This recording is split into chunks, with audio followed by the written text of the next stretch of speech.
What happens when you cross one badass weapon with another badass weapon? You get a badass Inferno build that's gonna rock, decimate, melt anything that comes your way. Today I present you guys the best, the only Inferno build you will ever need to decimate everything in Lords of the Fallen. So if you like how that sounds, stay tuned to today's video and find out how you can become a badass like myself and deal all the amount of damage your heart contents. With that being said, let's dive in and let's take a look at this S Tier Inferno build. Alright, so let's go ahead and look at our stats, guys. Now for our stats, we're going to be very smart with what we do here because we're going to be using a lot of Inferno here. And the problem with Inferno, like I said in my previous video, is the fact that you don't get the good stuff until almost towards the end. So what we're going to do is we're going to capitalize on all the really good stuff we need in the early stages to help us out. So first thing, guys, dump points into Vitality. We're going to get that at 20. Then we're going to dump more points into Inferno, get that to 30.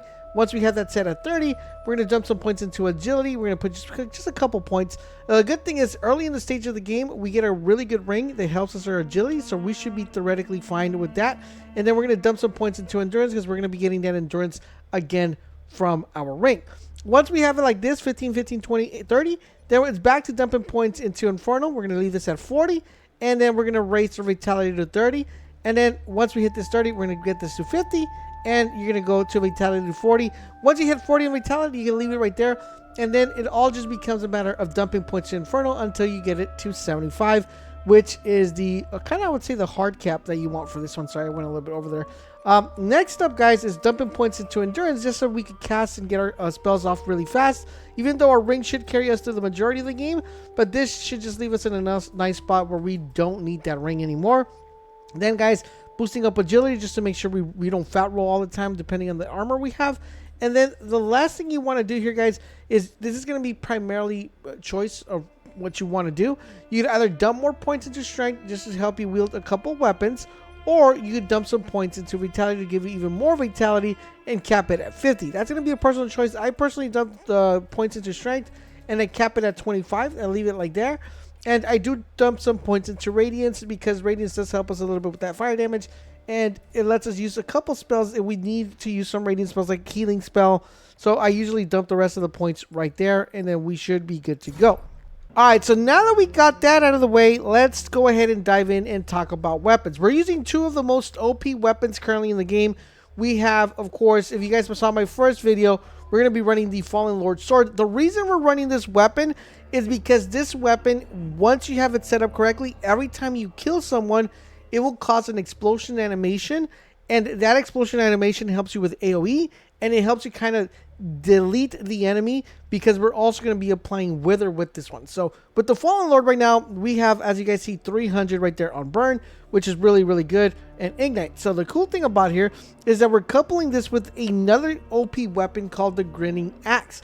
Now this particular axe, the reason we're adding this one here is because you're going to be getting this almost towards the end of the game, as opposed to the Fallen Lord should carry you to the beginning stages of the game. And I'm going to tell you what other weapon you want to pair this with until you get the axe. But the Grinning Axe is going to allow you to apply Burn, and it's going to allow you to apply Ignite.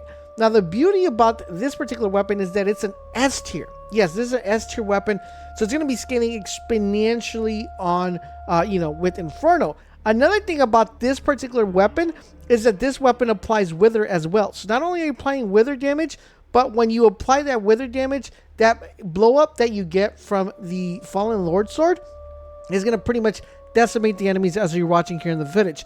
Now I'm going to show you guys how to make sure this procs every single time. The next thing, guys, we're running as far as armor is concerned, we're running the Rogor Heart. There's a +10. It scales at A+ Inferno. Definitely one of the best ones to use. Now there is another one that's better than this, but that has Wither, and you would have to use a ring to use fire casting spells, and that's where it goes off. Now primarily in this build, we're only running 3 major spells, which makes it awesome. Any additional spell you want to run, you could go ahead and use it, but I personally if you just run these 3, you're pretty much set. Now, one of these spells you get pretty early, which is the Infernal Orb.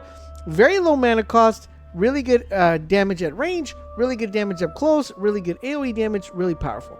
The next one, guys, is the Seismic Slam. This is going to be your bread and butter. Decimates enemies, decimates ads, decimates bosses. and really good AoE effect, and has the range like if you were a football player and throwing a 100-yard touchdown. This thing goes deep, my boy. It goes far. The next thing you guys want is the Inferno weapon. This is pretty much going to make your weapon infused with fire and just going to allow you to do that scaling up when it comes to the weapons. Now, I'm going to go into the runes in just a little bit before, towards the end of the video, so you guys can know what makes the weapon actually do even further more damage. The next thing, guys, we're going to be talking about, of course, is our pendant, and our pendant we're running is the Roger's Delight. This is going to increase your fire damage and fire defense.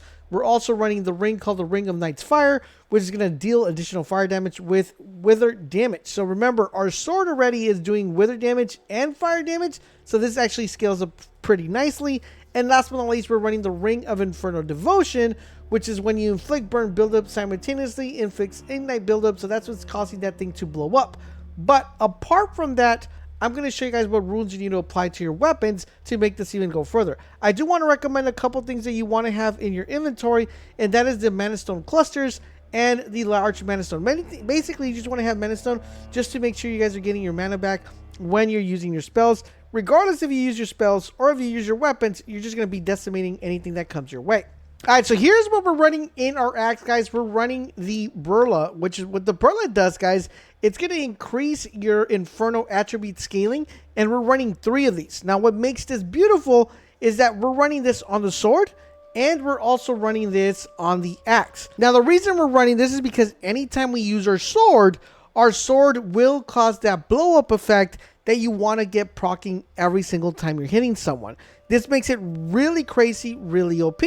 Now, I have seen other builds similar to this one where they're telling you to run double axes. Yes, the double axes make you a little bit more agile. They're a little bit better. But I think what makes this build stand out from the other builds is the fact that you're going to be proccing this blow-up effect every single time, helping you with a nice AoE effect and helping you kill the enemies off without having to hit them again. Now, if you put this build together, guys, I'm telling you guys, it's going to make the game super duper easy.